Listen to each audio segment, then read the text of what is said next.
ఇది ఎంత దర్జాగా మీరు చూడండి, ఫ్లాగ్ పెట్టేసి ఇష్టానుసారంగా ఎక్కడికక్కడ కబ్జా చేసే పరిస్థితికి వచ్చారు, ప్రొక్లైన్స్ పెట్టి మరి. నెక్స్ట్ ఇక్కడ తిరుపతికి ఒక విచిత్రమైన పరిస్థితి ఉంది. ఇవన్నీ సెటిల్మెంట్ ల్యాండ్స్ తిరుపతిలో, లేకుంటే మఠం భూములు కూడా ఉన్నాయి అక్కడ. ఈ భూముల్ని ఇష్టానుసారంగా 22A ఉపయోగించి వీడు కొట్టేసే పరిస్థితికి వచ్చారు. మామూలు 1-2 కాదు, మొత్తం తిరుపతి, రేణిగుంట ఏరియా అంతా మీరు చూసి, చిత్తానూరు ఏరియా అంతా మొత్తం కూడా డిస్ప్యూటెడ్ ల్యాండ్, అవన్నీ సెటిల్మెంట్ ల్యాండ్స్. ఇవన్నీ ఇష్ట ప్రకారం కొట్టేశారు. నేను కొన్ని ఎగ్జాంపుల్ మాత్రం ఇస్తున్నా.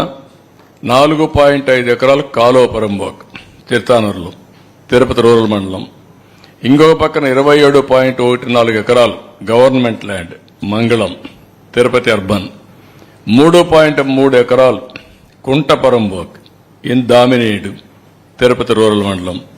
1.33 acres ఆఫ్ కాలువపురంబోక్ ఇన్ చిగురువాడ, నార్త్ కంట్రీగా ఆఫ్ తిరుపతి రూరల్.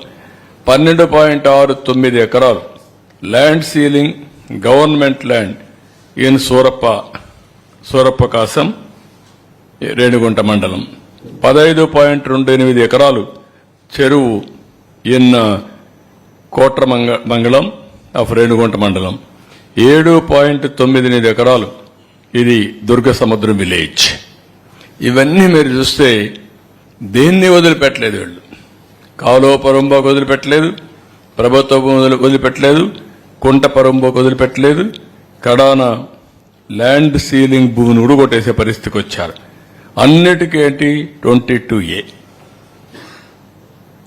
ఎవరి భూమి అయినా 22A పెట్టేస్తారు, వీళ్ళు రిజిస్ట్రేషన్ చేసుకున్నాక మార్చేస్తారు. ఇలాంటివి ఇష్టానుసారంగా చేసే పరిస్థితికి వచ్చారు. నెక్స్ట్